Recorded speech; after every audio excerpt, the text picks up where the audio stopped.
ओम शांति। आज बाबा की 15 नवंबर 2024 की साकार मुरली के महावाक्य हैं। मुरली का सार है, मीठे बच्चे अपनी जांच करो कि कितना समय बाप की स्मृति रहती है, क्योंकि स्मृति में है ही फायदा, विस्मृति में है घाटा। प्रश्न है, इस पाप की आत्माओं की दुनिया में कौन सी बात बिल्कुल असंभव है और क्यों? उत्तर है, यहाँ कोई कहे हम पुण्य आत्मा हैं, यह बिल्कुल असंभव है, क्योंकि दुनिया ही कलयुगी तमोप्रधान है। मनुष्य जिसको पुण्य का काम समझते हैं वह भी पाप हो जाता है, क्योंकि हर कर्म विकारों के वश हो करते हैं। ओम शांति। यह तो बच्चे समझते होंगे, हम अभी ब्रह्मा के बच्चे, ब्रह्मा कुमार कुमारियां हैं, फिर बाद में होते हैं देवी देवता। यह तो तुम ही समझते हो, दूसरा कोई नहीं समझते। तुम जानते हो हम ब्रह्मा कुमार कुमारियां बेहद की पढ़ाई पढ़ रहे हैं, 84 जन्मों की पढ़ाई भी पढ़ते हैं, सृष्टि चक्र की पढ़ाई भी पढ़ते हैं। फिर तुमको यह शिक्षा मिलती है पवित्र बनना है। यहाँ बैठे तुम बच्चे बाप को याद तो करते हो पावन बनने के लिए। अपने दिल से पूछो, सच सच हम बाप की याद में बैठे थे या माया रावण बुद्धि को और तरफ ले गई? बाप ने कहा, माँ में कम याद करो तो पाप कटेंगे। अब अपने से पूछना है, हम बाबा की याद में रहें या बुद्धि कहीं चली गई? स्मृति रहनी चाहिए, कितना समय हम बाबा की याद में रहे, कितना समय हमारी बुद्धि कहाँ कहाँ गई। अपनी अवस्था को देखो, जितना टाइम बाप को याद करेंगे उससे ही पावन होंगे। जमा और ना का भी पोता मेल रखना है, आदत होगी तो याद भी रहेगा। लिखते रहेंगे, डायरी तो सबके पॉकेट में रहती ही है। जो भी व्यापार वाले होते हैं उन्हों की है हद की डायरी और तुम्हारी है बेहद की डायरी। तो तुमको अपना चार्ट नोट करना है। बाप का फरमान है, धंधा आदि सब कुछ करो, परंतु कुछ समय निकाल मेरे को याद करो। अपने पोता मेल को देख फायदा बढ़ाते जाओ, घाटा नहीं डालो। तुम्हारी युद्ध तो है ना, सेकंड में फायदा, सेकंड में घाटा। झट मालूम पड़ता है हमने फायदा किया या घाटा। तुम व्यापारी हो, कोई विरला यह व्यापार करे। स्मृति से है फायदा, विस्मृति से है घाटा। यह अपनी जांच करनी है। जिसको ऊंच पद पाना है उनको तो यह होना रहता है। देखें हम कितना समय विस्मृति में रहे, यह तो तुम बच्चे जानते हो। हम सब आत्माओं का बाप पतित पावन है। हम असुल आत्माएं हैं, अपने घर से यहाँ आए हैं। यह शरीर लेकर पाठ बजाते हैं। शरीर तो विनाशी है, आत्मा अविनाशी है। संस्कार भी आत्मा में रहते हैं। बाबा पूछते हैं, हे आत्मा याद करो, इस जन्म के छोटेपन में कोई उल्टा काम तो नहीं किया, याद करो। 3-4 वर्ष से लेकर याद तो रहती है। हमने छोटेपन में कैसे बिताया, क्या क्या किया, कोई भी बात दिल के अंदर खाती तो नहीं। याद करो, सतयुग में पाप कर्म होते ही नहीं तो पूछने की बात नहीं रहती। यहाँ तो पाप होते ही हैं। मनुष्य जिसको पुण्य का काम समझते हैं वह भी पाप ही है। यह है ही पाप आत्माओं की दुनिया। तुम्हारी लेन देन भी है पाप आत्माओं से, पुण्य आत्मा यहाँ है ही नहीं। पुण्य आत्माओं की दुनिया में फिर एक भी पाप आत्मा नहीं। पाप आत्माओं की दुनिया में एक भी पुण्य आत्मा नहीं हो सकती। जिन गुरुओं के चरणों में गिरते हैं वह भी कोई पुण्य आत्मा नहीं। यह तो है ही कलयुग, सो भी तमोप्रधान, तो इसमें कोई पुण्य आत्मा होना तो बिल्कुल असंभव है। पुण्य आत्मा बनने के लिए ही बाप को बुलाते हैं कि आकर हमको पावन आत्मा बनाओ। ऐसे नहीं कोई बहुत दान पुण्य करते हैं, धर्मशाला आदि बनाते हैं तो वह कोई पुण्य आत्मा है नहीं। शादियों आदि के लिए हॉल आदि बनाते हैं, यह कोई पुण्य थोड़े ही है। यह समझने की बातें हैं। यह है रावण का राज्य, पाप आत्माओं की आसुरी दुनिया। इन बातों को सिवाय तुम्हारे और कोई नहीं जानते। भल रावण है परंतु उनको पहचानते थोड़े ही हैं। शिव का चित्र भी है परंतु पहचानते नहीं। बड़े बड़े शिवलिंग हैं आदि बनाते हैं, फिर भी कह देते हैं नाम रूप से न्यारा है, सर्वव्यापी है। इसलिए बाप ने कहा यदा यदा ही धर्मस्य। पर भारत में ही शिव बाबा की ग्लानि होती है। जो बाप तुमको विश्व का मालिक बनाते हैं, तुम मनुष्य मत पर चलकर उनकी कितनी ग्लानि करते हो। मनुष्य मत और ईश्वरीय मत का किताब भी है ना, यह तो तुम ही जानते हो और समझाते हो। हम श्रीमत पर देवता बनते हैं, रावण मत पर फिर आसुरी मत बन जाते हैं। मनुष्य मत को आसुरी मत कहा जाएगा। आसुरी कर्तव्य ही करते रहते हैं। मूल बात है ईश्वर को सर्वव्यापी कहना। कच्छ मच्छ अवतार तो कितने आसुरी छी छी बन गए हैं। तुम्हारी आत्मा कच्छ मच्छ अवतार नहीं लेती, मनुष्य तन में ही आती है। अभी तुम समझते हो हम कोई कच्छ मच्छ थोड़े ही बनते हैं, 84 लाख योनियां थोड़े ही लेते हैं। अभी तुमको बाप की श्रीमत मिलती है। बच्चे, तुम 84 जन्म लेते हो, 84 और 84 लाख का क्या परसेंटेज कहेंगे। झूठ तो पूरा झूठ, सच की रत्ती भी नहीं। इसका भी अर्थ समझना चाहिए। भारत का हाल देखो क्या है। भारत सचखंड था जिसको हेवन ही कहा जाता था। आधा कल्प है राम राज्य, आधा कल्प है रावण राज्य। रावण राज्य को आसुरी संप्रदाय कहेंगे, कितना कड़ा अक्षर है। आधा कल्प देवताओं का राज्य चलता है। बाप ने समझाया है Lakshmi Narayan the first the second and the third कहा जाता है। जैसे एडवर्ड फर्स्ट सेकंड होता है। पहली सीढ़ी दूसरी पीढ़ी, पहली पीढ़ी फिर दूसरी पीढ़ी ऐसे चलती है। तुम्हारा भी पहले होता है सूर्यवंशी राज्य, फिर चंद्रवंशी राज्य।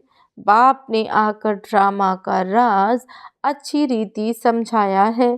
तुम्हारे शास्त्रों में यह बातें नहीं थी। कोई कोई शास्त्रों में थोड़ी लकीरें लगाई हुई हैं, परंतु उस समय जिन्होंने पुस्तक बनाए उन्होंने कुछ समझा नहीं। बाबा भी जब बनारस गए थे उस समय यह दुनिया अच्छी नहीं लगती थी।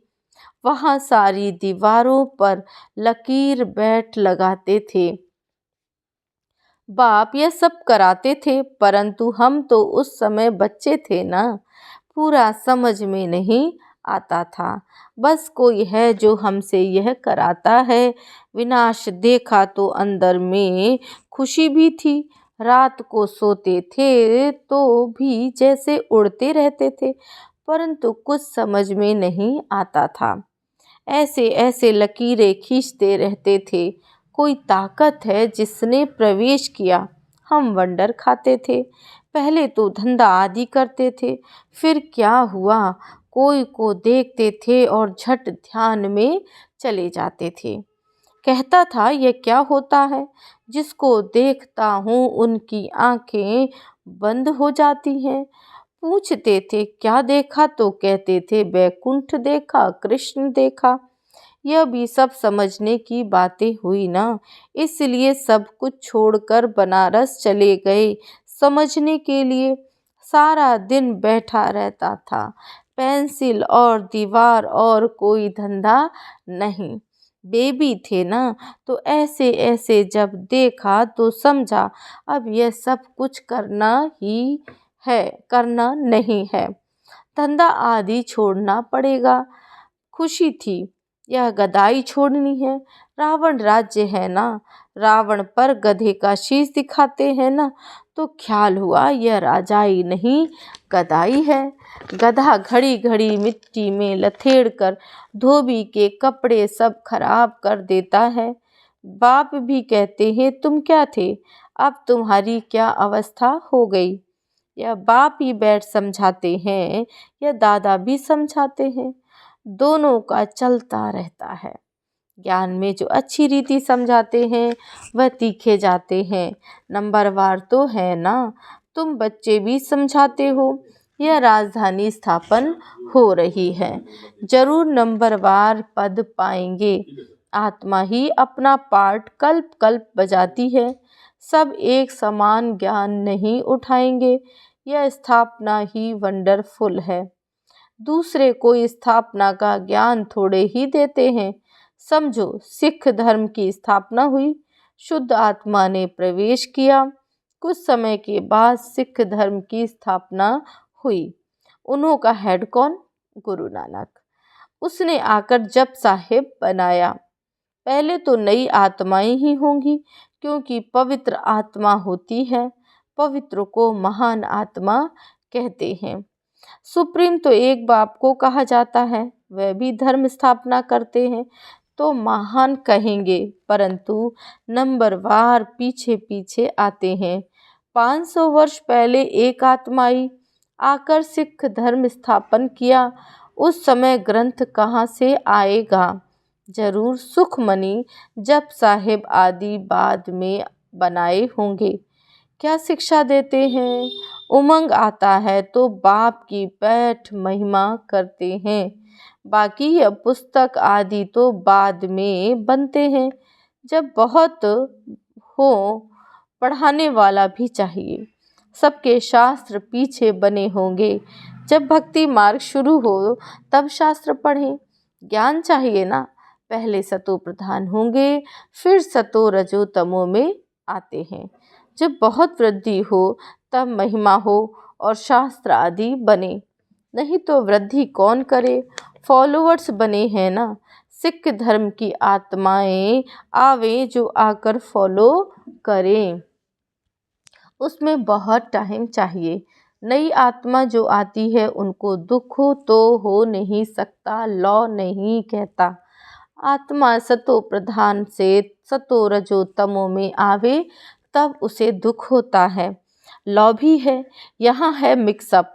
रावण संप्रदाय भी है तो कुछ राम संप्रदाय भी है।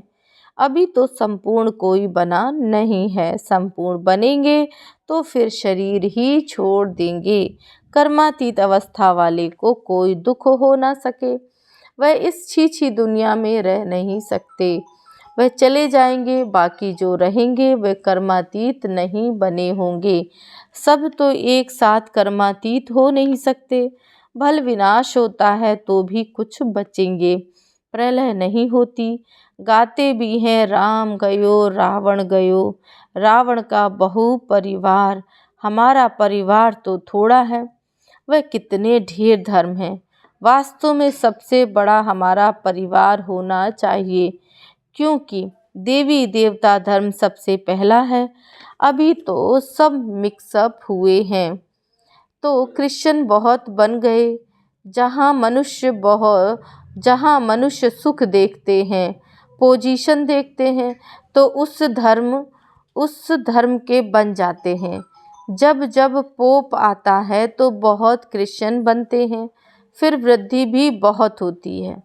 सतयुग में तो है ही एक बच्चा एक बच्ची, और कोई धर्म की वृद्धि नहीं होती। अभी देखो सबसे क्रिश्चियन तीखे हैं, जो बहुत बच्चे पैदा करते हैं उनको इनाम मिलता है, क्योंकि उन्हों को तो मनुष्य चाहिए ना। जो मिलिट्री लश्कर में काम आएगा। है तो सब क्रिश्चियन, रसिया अमेरिका सब क्रिश्चियन है। एक कहानी भी है, दो बंदर आपस में लड़े, मक्खन बिल्ला खा गया। यह भी ड्रामा बना हुआ है। आगे तो हिंदू मुसलमान इकट्ठे रहते थे, जब अलग हुए तब पाकिस्तान की नई राजाई खड़ी हो गई। यह भी ड्रामा बना हुआ है। दो लड़ेंगे तो बारूद लेंगे, धंधा होगा।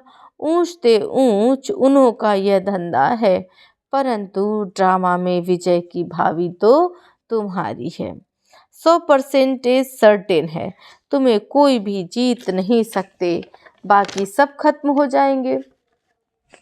तुम जानते हो नई दुनिया में हमारा राज्य होगा, जिसके लिए ही तुम पढ़ते हो, लायक बनते हो। तुम लायक थे, अब ना लायक बन पड़े हो, फिर लायक बनना है। गाते भी हैं पतित पावन आओ, परंतु अर्थ थोड़े ही समझते हैं। यह है ही सारा जंगल, अब बाप आए हैं, आकर कांटों के जंगल को गार्डन ऑफ फ्लावर बनाते हैं।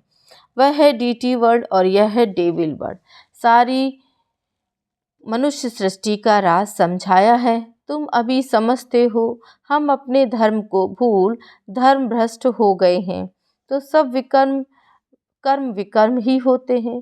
कर्म विकर्म अकर्म की गति बाबा तुमको समझा गए थे। तुम समझते हो बरोबर, कल हम ऐसे थे, फिर आज हम यह बनते हैं। नज़दीक है ना।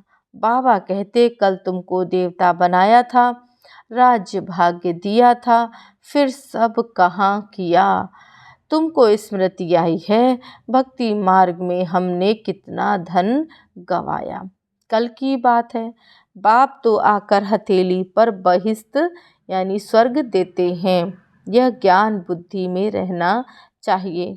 बाबा ने यह भी समझाया है, यह आँखें कितना धोखा देती हैं। क्रिमिनल आई को ज्ञान से सिविल आइज बनाना है।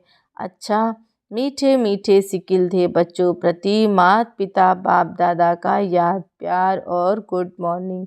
रूहानी बाप की रूहानी बच्चों को नमस्ते। हम रूहानी बच्चों की रूहानी बाप दादा को याद प्यार गुड मॉर्निंग नमस्ते। ओम शांति।